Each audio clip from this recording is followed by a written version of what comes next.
గాజువాకలో హత్యకు గురైన మౌనిక తాలూకా స్నేహితులు ప్రస్తుతం మనతో పాటు ఉన్నారు. వాళ్ళతో మాట్లాడదాం. మౌనిక ఎలా ఉండేది, ఈ హత్యోదంతాన్ని ఎలా చూస్తున్నారు అనేది వాళ్ళు మాట్లాడి తెలుసుకుందాం. చెప్పండి, మౌనికతో మీకు ఎన్నాళ్ళ నుంచి పరిచయం ఉంది, ఆమె ఎలా ఉండేది, ఈ హత్యోదంతం తర్వాత ఎలా చూస్తారు?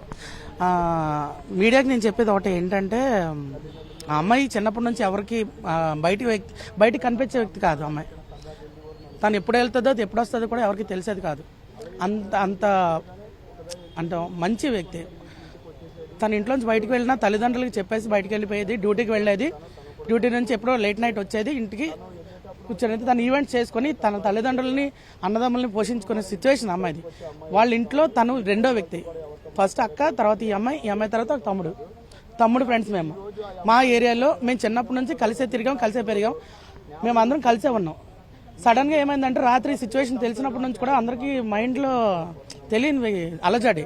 ఎందుకంటే ఈ రోజు వరకు కూడా ఆంధ్రాలో ఇలాంటివి జరుగుతున్నాయంటే ఎక్కడెక్కడ జరిగాయి అని విన్నామో చూసాం, కానీ వైజాగ్లో ఇలాంటివి జరిగాయి అన్నది మాకు చాలా తక్కువ. అది మా సిచ్యువేషన్లో మా తాటిచెట్ల పాలనలో ఇలాంటివి ఏదో జరిగిందని ఏనాడు మేము చూడలేదు. మునుపుసారి ఒకసారి చిన్నపిల్లని ఒకసారి ఇట్లా చిన్న నరికేసి ముక్కలు చేసి కాలువలో వేశారు, అది మా ఇంటి దగ్గరే. ఇప్పుడు ఇది రెండోది.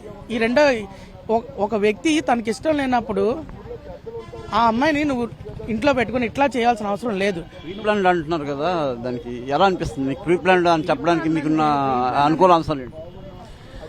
ప్రీ ప్లాన్డ్ అని ఎలాగంటున్నా, మరి మీరే చూస్తున్నారు కదా. ఇప్పుడు అప్పుడప్పుడు జరిగిన వ్యక్తి అంటే మేము చంపేసి పక్కన పెట్టేసాము, పడేసాము, తీసుకెళ్లి స్టేషన్లో అది లొంగిపోయామంటే అది అర్థం ఉంటుంది. కానీ అలా కూడా కాదు. తీసుకెళ్ళి నువ్వు ముందే చాకుల కోసం ఎంక్వైరీ చేసుకున్నావు, బయటకి అక్కడికి వెళ్ళి వచ్చావంట, అక్కడ నుంచి వెళ్ళావు, ఆన్లైన్లో ఆర్డర్ పెట్టావంట. ఆన్లైన్లో ఆర్డర్ పెడితే అట్లీస్ట్ అప్పుడప్పుడు వచ్చేది కదా, అన్న.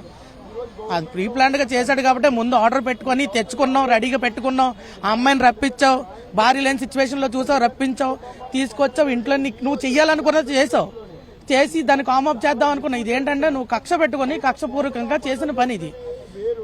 ఏ కక్షను ఉండొచ్చు, కానీ నేను అడిగేది ఒకటే, నువ్వు చంపొద్దు, తీసుకెళ్లి నువ్వు ఎక్కడైనా పోలీస్ స్టేషన్లో అప్పచెప్పు. ఎందుకంటే నీకు లా అన్నది ఏంటో తెలుసు కాబట్టి నువ్వేం చేయాలా, తీసుకెళ్లి ఎవరికైనా అప్పచెప్పాలి, స్టేషన్లో అప్పచెప్పాలి. ఎందుకంటే నీ పోస్ట్ పోకూడదు, నువ్వు మంచి వ్యక్తివి, నువ్వు ఒక దేశాన్ని కాపాడాల్సిన వ్యక్తి, కాపాడాల్సిన పొజిషన్లో ఉన్నావు కాబట్టి. కానీ నువ్వు ఏడు చేసావు, తీసుకెళ్ళావు, నరికేసావు, నీకు నచ్చినట్టు ముక్కలు చేసావు, తలని చేతుల్ని తీసుకెళ్ళి ఎక్కడికో తీసుకెళ్లి కాల్చి పెట్టావంటే అది నువ్వు ఒక్క రోజులో నువ్వు ఇలా చేసావు. ఇంకా నీలాంటి వాడు దేశంలో బయటకు వస్తే ఇంకేం చేస్తావో మీరు చెప్పండి, ఎలాంటి న్యాయం కోరుకుంటున్నారు ఇప్పుడు? అయితే ఇది ఖచ్చితంగా చాలా ఘోరమని చెప్పాలండి. ఎందుకంటే ఇది అందరూ అనుకుంటారు ఏదో యాదృచ్ఛికంగా జరిగిందని, కానీ చూసే విధానం బట్టి చూస్తే అంత ప్రీ ప్లాన్డ్గా చేశారని మేము కూడా భావిస్తున్నాం. ఎందుకన్నా ఆయన ఒక చదువుకున్న వ్యక్తి, ఎంత కష్టపడితే కానీ అటువంటి సెంట్రల్ ఉద్యోగము అటువంటి పని వాళ్ళు చేయలేరు. ఎంతో మంది నిరుద్యోగులు ఉద్యోగాలు లేక ఆకలితోటి పొద్దున్న రాత్రి ఏదో ఒక కుటుంబ సమస్యలతో సతమతం అవుతున్నారు. అటువంటిది నీకు భగవంతుడు అనేది ఒక మంచి ఉద్యోగం ఇచ్చాడు, ఆ ఉద్యోగాన్ని కూడా నువ్వు దృష్టిలో పెట్టుకోలేదు. అందులో నీ భార్య కడుపుతో ఉందన్నా లేదా పాప ఏదో పుట్టిందన్నా మాకు వార్తలు వచ్చాయి.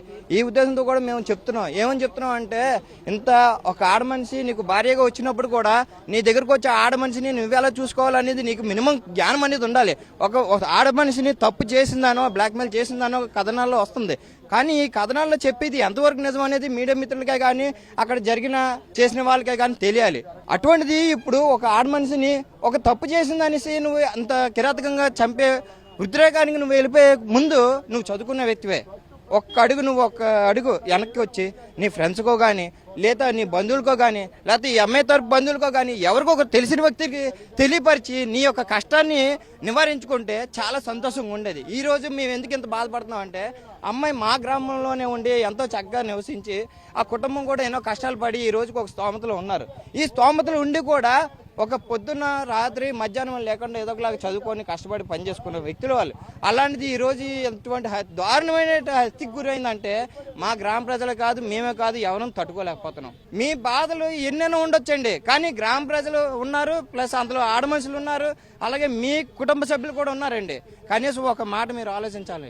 అటువంటిది ఒక మొండాన్ని వేరు చేసేసి కాళ్ళు చేతులు వేరు చేసేసి తెలియపరచకుండా అసలు ఆ పిల్ల కాదని కూడా తెలియనట్టు విధంగా ఉన్నది. అందుకు మేము కూడా ఎంతో బాధపడుతున్నాం. ఎందుకంటే ఆ పిల్ల తాలూకా బంధువులమే, తోటి స్నేహితులమే, అటువంటిది ఈ రోజు ఎంతో భావోద్వేగానికి గురవుతున్నాం. ఈ రోజు వరకు కూడా ఎంతో కిరాతకంగా నరికినటువంటి నిందితుడిని వాడిని లోపలే పెట్టి చక్కగా కూర్చోబెట్టినట్టు ఉన్నది ఇక్కడ పరిస్థితి చూస్తే. వాడిని ఏం చేస్తారని తెలియదు. వాళ్ళ డిపార్ట్మెంట్ వాళ్ళు వచ్చారు, ఏదో మాట్లాడుకున్నాడు, హడావడి చేసుకున్నారు, అయిపోయింది.